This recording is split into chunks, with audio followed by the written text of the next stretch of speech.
एक समय की बात है, एक जंगल हुआ करता था। उस जंगल में टुनी नाम की एक चिड़िया रहा करती थी। वह काफ़ी चंचल सी चिड़िया थी। उसी जंगल में एक नागिन रहा करती थी। वह भी काफ़ी अच्छे स्वभाव की नागिन थी। टुनी और नागिन दोनों काफ़ी अच्छे दोस्त थे। वे दोनों एक दूसरे के आसपास रहा करते थे और वे दोनों एक दूसरे के साथ ज़्यादा समय बिताया करते थे। एक दिन टूनी और नागिन दोनों एक दूसरे से बातें कर रहे होते हैं। फिर थोड़ी ही देर में नागिन और टूनी अपने घरों में चले जाते हैं।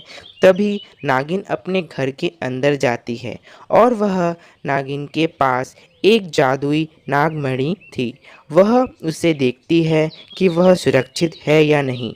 तभी उसे प्यास लगती है तो वह घर से बाहर आती है। तभी वहाँ पास में टूनी बैठी होती है तो टूनी नागिन से पूछती है। अरे बहन नागिन, तुम कहाँ जा रही हो? हाँ टूनी, मुझे बहुत प्यास लग रहा है तो मैं पास के तालाब में पानी पीने को जा रही थी। क्या तुम मेरे साथ चलोगी? नहीं, मुझे अभी प्यास नहीं लग रही है। तुम जाओ, मैं यहाँ ठीक हूँ। अच्छा ठीक है, मैं जाकर आती हूँ, मगर तुम मेरे घर का थोड़ा ख्याल रखना। तुम जानती हो मेरे नागमणि में सभी की नज़र टिकी हुई है। हाँ, तुम आराम से जाओ, मैं यहाँ पर अभी हूँ। फिर नागिन वहाँ से चली जाती है। तभी टूनी वहाँ बैठकर उसका इंतज़ार करती है और थोड़ी देर के बाद वहाँ टूनी की सहेली मुनी वहाँ आती है। फिर वे दोनों बातें करते हैं। फिर थोड़ी ही देर में वे दोनों वहाँ से कहीं चले जाते हैं और टूनी यह बात भूल जाती है कि नागिन उसके घर का ध्यान रखने को कहा है और वह चली जाती है। तभी एक तरफ उनके जंगल में एक चुड़ैल आ जाती है और वह चुड़ैल को पता होता है कि उस जंगल में एक नागमणि है और वह ढूंढते ढूंढते उस नागिन के घर पार आ जाती है और वह नागिन के घर के अंदर चली जाती है और वह उस नागिन मणि को चुरा लेती है और वह यहाँ से चली जाती है। तभी थोड़ी ही देर के बाद वह नागिन घर वापस आती है और वह अपने घर पर जाती है और वह देखती है कि वहाँ पर उसकी नागमणि नहीं होती है। वह यह देख परेशान हो जाती है। फिर वह घर के बाहर आती है। तभी वहाँ टूनी वापस आती है। तभी वह देखती है कि नागिन बहुत परेशान है। यह देख टूनी नागिन से पूछती है। अरे नागिन, क्या हुआ? तुम इतने परेशान क्यों हो? अरे टूनी, क्या बताऊँ, मेरी नागमणि गायब हो गई है।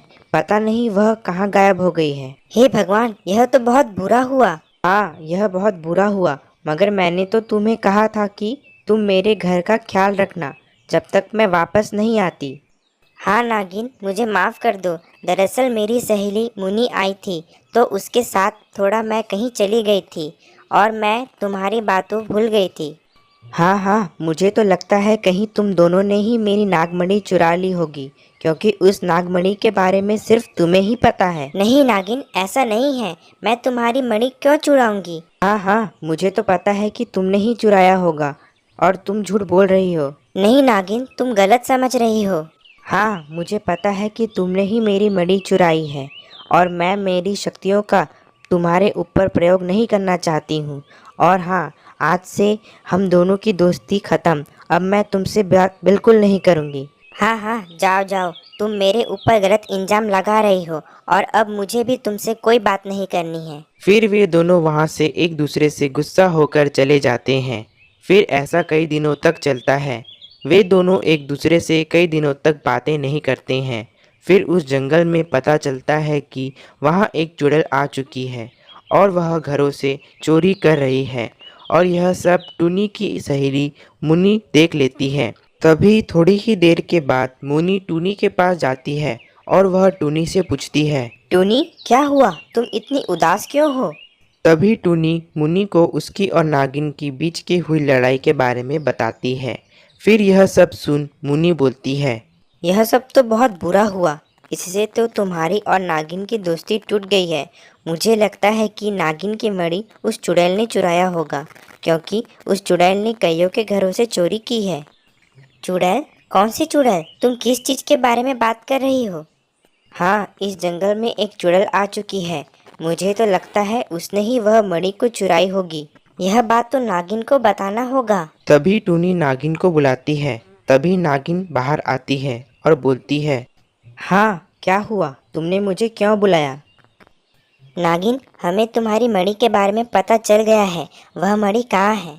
असल में तुम्हारी मणि को वह चुड़ैल चुरा कर ले गई है, जो कि इस जंगल के पास के एक पुरानी घर पर रहती है। क्या यह सच है? अगर यह सच है तो चलो हम देख कर आते हैं। फिर वे तीनों वहां से उस चुड़ैल के घर की तरफ जाते हैं और उन सभी का उस चुड़ैल से आमना सामना होता है। तभी नागिन उस चुड़ैल से बोलती है। ए चुड़ैल, क्या तुमने मेरी मणि चुराई है? यह अच्छा होगा कि तुम मेरी मणि वापस कर दो, वरना अच्छा नहीं होगा। हाँ, मैंने ही चुराई है तुम्हारी मणि, मगर उसे वापस लेने के लिए तुम्हें मुझसे लड़ना होगा। फिर दोनों के बीच बहुत भयंकर लड़ाई चालू हो जाता है और नागिन काफ़ी ताकतवर थी, तो वह चुड़ैल को काफ़ी नुकसान पहुंचा रही थी। ऐसे करते करते नागिन उस चुड़ैल को जलाकर राख कर देती है। फिर नागिन उस मणि को लेकर और वे तीनों वहां से अपने घर को चले जाते हैं और नागिन टूनी से बोलती है। टूनी, तुम मुझे माफ़ कर दो। मैंने बिना कुछ समझे तुम्हें बुरा भला बोला, इसके लिए मुझे तुम माफ़ कर दो। नागिन, तुम भी मुझे माफ़ कर दो। मुझसे भी बहुत बड़ी गलती हो गई। फिर वे दोनों सारी बातें भूलकर फिर से दोस्ती कर लेते हैं और फिर सब खुशी खुशी रहने लगते हैं। आपको हमारी यह कहानी कैसी लगी कमेंट कर जरूर बताएं और ऐसी ही मज़ेदार कहानी देखने के लिए हमारे YouTube channel dream Hindi Toons को सब्सक्राइब करें, लाइक करें और शेयर करें। मिलते हैं आपको अगली कहानी के साथ, तब तक के लिए धन्यवाद।